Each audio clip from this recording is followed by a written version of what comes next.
Hola, bienvenidos a Atlántico TV. Hoxe estamos con Manuel Martínez, que é o director artístico da Clásica, da Orquesta Clásica de Vigo, e, bueno, ven a falarnos de unha iniciativa super bonita e moi original, ¿no? Que é levar a música a ese claustro barroco que hai na Caridade. Contanos, verbenas de Caridade. Pois moitas gracias por recibirme e permitirnos contaros un pouco este proxecto que cumple agora ou remata agora a súa segunda edición. En Vigo temos un claustro barroco, un único claustro barroco, que é o da Casa da Caridade, que está no Alto do Berbés. O ano pasado, cando me propuxeron facer algo, pois dices, ostras, é un espazo destes inaccesibles, é algo único, pequeno, diferente, cunha sonoridade alucinante. E o que lles propuxen pois foi explorar os repertorios antigos da festa, as verbenas, non? Algo tan noso. A min interesa moito o momento previo a música, a reproducción mecánica da música, a música grabada, as radiofórmulas. Por que? Porque a música se difundía entre a xente, pero chegaba a través de música en directo sempre, porque non había outra forma, non? Mesmo, pois, a través do piano, por iso este ano, pois, Alejo Amoedo, pois, viu, tocou un piano de cola no claustro, nas casas, ou mesmo, pois, os arranxos nos bares, ou nos teatros, pois, era a forma de que a xente, pois, gozaba da música en comunidade, e como as cousas, as modas, chegaban. Ese momento é fermosísimo, e explorar eses repertorios que agora están, pois, como esquecidos, pois, é unha oportunidade única. Bueno, e mañán despídese esta segunda edición con Orquestina, ¿no? Que repertorio ten esta sesión? Pois imos abordar o repertorio para sexteto, unha orquestina, é dicir, unha forma pequena, son formas sempre pequenas. Era esa música de salón ou de café que se tocaba pois con un violín, unha viola, un violonchelo, un pouco que houbera, igual un pouco uns cantos ventos e un piano, sempre. Non eran esas formas pequenas que reproducían as grandes formas ou as medianas formas que estaban nos teatros ou que sonaban pois nos ambientes máis grandes, pero no formato pequeno, no formato salón. E o que imos facer pois é recoller pois unha serie de obras de pois 1900-1920, de 100 anos, e que vai estar arranxado ad hoc para este proxecto. O sea, que as composicións son composicións que estaban... Onde as atopastedes? Pois son composicións de arquivo, moitas delas. É dicir, o ano pasado tiráramos do arquivo persoal dun músico do Café Derby, que cando faleceu a súa viúva, pois chamou a Manolo, o director da nosa orquesta, e dixo, mira, leva isto, que isto non tal. Eran pezas bellas, pois eso, cuplés, bailables, valses, polcas, muñeiras, música galega, música de revista, música zarzuelas, obras que se tocaban pois de diario, que era o que xente escoitaba. Pois esa música estaba pensada para ser arranxada. Era música pois que estaba pensada para tocar co que había.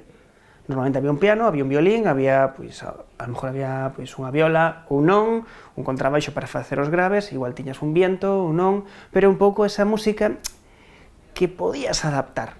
Por que? Porque dependía das posibilidades do espazo. Eso é moi bonito. Son bandas sonoras, non? Dunha época. Correcto, é a banda sonora dunha época e, ademais, é música viva. Que tiña unha escritura sempre moi áxil, porque estaba pensada para que, mira, que chegou Antono, que é o trompeta, sin problema.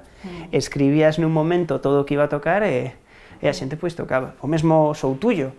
Soutullo, que tocaremos obras de Soutullo, por suposto.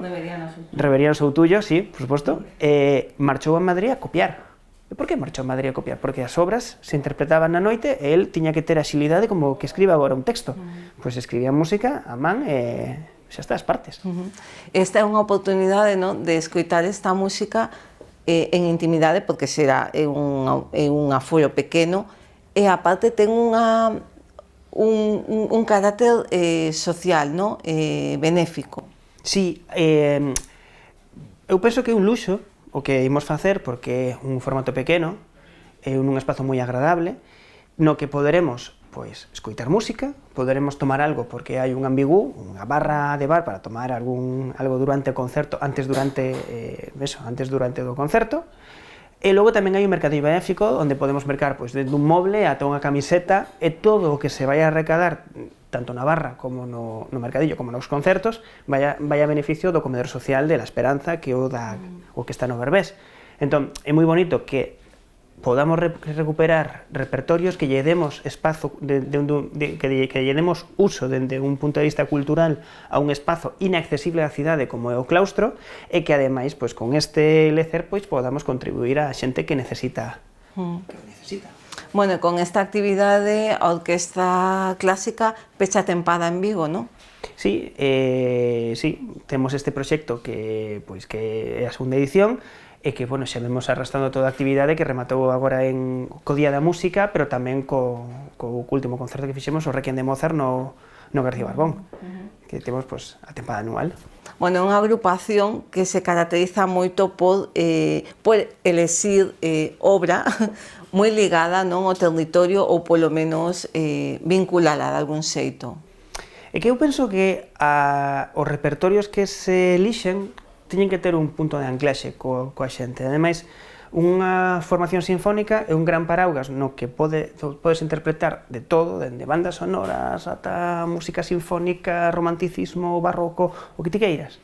Pero ter un proxecto deste tipo, como é a Orquesta Clásica de Vigo, no que teñamos sempre un espazo, no que afondemos no repertorio propio, na música galega, nos artistas que moitos deles están non esquecidos, sino que non teñen a dimensión que pode ter un Beethoven, por exemplo, pero tamén é importante dedicarlle espazo a toda esta xente porque é a nosa achega á historia da música. Entón, pois, de alguma maneira, poder ter un espazo ou explorar eses repertorios que non son a priori tan valiosos como pode ser un Requiem de Mozart, é certo, non son magnitudes comparables, pero é fundamental porque é a nosa historia persoal.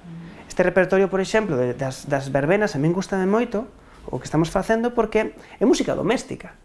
Non tiña unha pretensión, se esqueceu é porque non tiña unha pretensión, unha vontade de trascender ou chegar á historia da música, senón que era algo diario.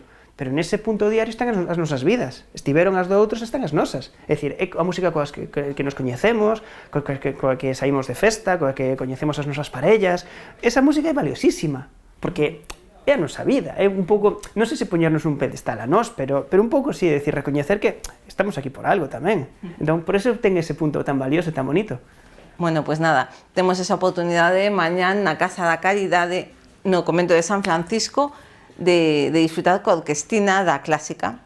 Moitas grazas, Manuel. Moitísimas gracias.